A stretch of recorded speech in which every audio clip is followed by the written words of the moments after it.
Bienvenue. Quand on fait son alia, surtout en tant que francophone, la fiscalité israélienne, waouh, ça peut vraiment faire l'effet d'une montagne. Mais pas de panique. L'idée ici, c'est de décortiquer tout ça ensemble. Les statuts, les règles et surtout les avantages qui sont souvent méconnus et pourtant incroyables. Et franchement, c'est bien normal de se sentir comme ça. Entre la nouvelle langue, la culture et toutes les démarches, la fiscalité arrive comme un défi supplémentaire.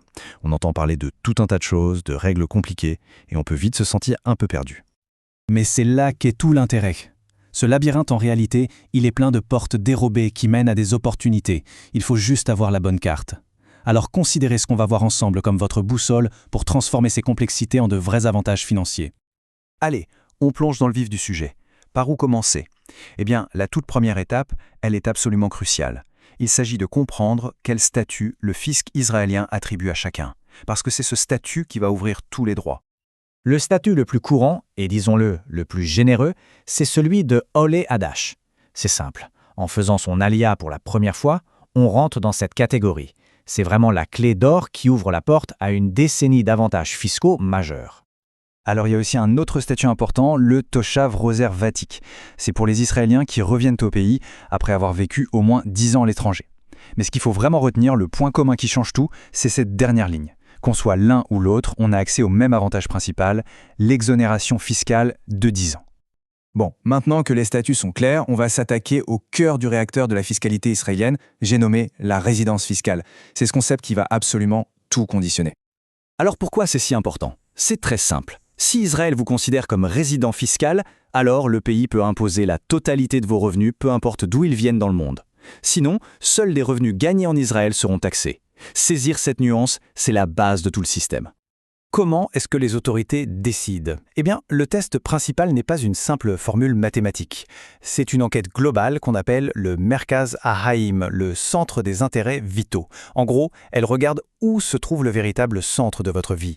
Où vit votre famille, où est votre travail, vos investissements, vos amis. C'est un faisceau d'indices. Bon, pour rendre les choses un peu plus concrètes, la loi a quand même mis en place des critères chiffrés. On les appelle les présomptions de jours. Si une personne passe plus de 183 jours sur une année, ou un total de 425 jours sur 3 ans, avec un minimum de 30 jours l'année en cours, elle est présumée résidente. Mais attention, le mot-clé ici, c'est bien « présumé ». Ça veut dire que ce n'est pas gravé dans le marbre. On peut toujours prouver le contraire si le fameux Merkaz Haïm est ailleurs.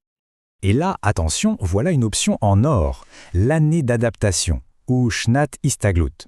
Pendant la toute première année, on peut choisir de n'être taxé en Israël que sur les revenus israéliens. C'est un vrai joker pour avoir le temps de s'organiser tranquillement. Le point crucial à retenir, c'est que ce n'est pas automatique, il faut en faire la demande. Allez, on arrive à la partie que tout le monde attend. Les avantages concrets, le nerf de la guerre. Voyons ensemble ce qui a vraiment à gagner. C'est l'avantage numéro 1, le plus connu, le plus puissant. Oui, vous avez bien lu, 10 ans. Pendant une décennie complète après l'ALIA, aucun impôt n'est dû en Israël sur les revenus qui proviennent de l'étranger. C'est aussi simple et aussi énorme que ça. Et quand on parle de revenus étrangers, le champ est incroyablement large. On parle de quoi, concrètement? Eh bien des dividendes, des intérêts, des pensions, mais aussi des loyers d'un bien immobilier à l'étranger, un salaire pour un travail réalisé hors d'Israël, et même les plus-values sur la vente d'actions ou d'un appartement. C'est vraiment très très vaste. Mais ce n'est pas fini. Pour les revenus qu'on gagne en Israël, le système a un autre outil, les Nekudot Zikui, les points de crédit d'impôt. Il faut voir ça comme des bons de réduction qui viennent diminuer directement l'impôt à payer. Et là, c'est le petit coup de pouce en plus. En tant qu'Olé Hadash, on a droit à un bonus de points, un vrai cadeau de bienvenue fiscal.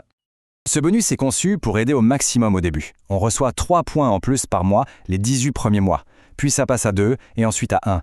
Et pour que ça parle un peu plus, il faut savoir que chaque point, ça représente une belle somme en moins sur la feuille d'impôt à la fin du mois. Donc au début, quand on en a le plus besoin, l'aide est maximale. Et pour finir ce tour d'horizon des gros avantages, parlons immobilier. Le Mas Rechisha, la fameuse taxe d'acquisition. Pour un Olé Hadash, elle est très fortement réduite. Le graphique parle de lui-même, la différence entre le taux normal et le taux spécial Olé est juste énorme. Concrètement, ça peut représenter des dizaines de milliers de shekels d'économie. Ok, on a vu tous ces cadeaux, c'est super, mais maintenant la question c'est comment on fait pour en profiter au maximum? C'est là qu'on passe de la connaissance à la stratégie, à l'anticipation. Le mot-clé ici c'est Tichnun Mas, la planification fiscale. Attention, on ne parle pas de fraude, bien au contraire. On parle de l'art d'organiser ses finances, ses investissements, ses transferts de fonds en toute légalité pour utiliser les règles du jeu à son avantage. C'est là qu'un bon conseil peut faire toute la différence et éviter des erreurs qui coûtent cher. Et là, information très importante, un changement de règle arrive. C'est l'amendement 272. Pour faire simple, jusqu'à présent, l'exonération de 10 ans, c'était 0 impôt et pas besoin de déclarer. À partir de 2026, ça va changer. L'exonération d'impôt reste, mais il faudra obligatoirement déclarer ses revenus étrangers. C'est un virage vers plus de transparence qu'il faut absolument avoir en tête. Un dernier mot sur le scénario inverse. Si un jour, pour une raison ou pour une autre, la décision est prise de quitter Israël pour de bon, il ne suffit pas de faire ses valises. Il existe une procédure officielle, le Nituk Toshavut, pour prouver que son centre de vie n'est plus en Israël et donc pour couper proprement ses obligations fiscales avec le pays. Voilà, on a fait le tour. Ce système fiscal, qui peut paraître si intimidant, est en fait une véritable boîte à outils pour réussir son intégration. Les avantages sont là, ils sont puissants, ils sont bien réels. La vraie question, au final, n'est pas de savoir s'ils existent, mais plutôt de se demander est-ce que ma stratégie personnelle est prête pour en tirer le meilleur parti.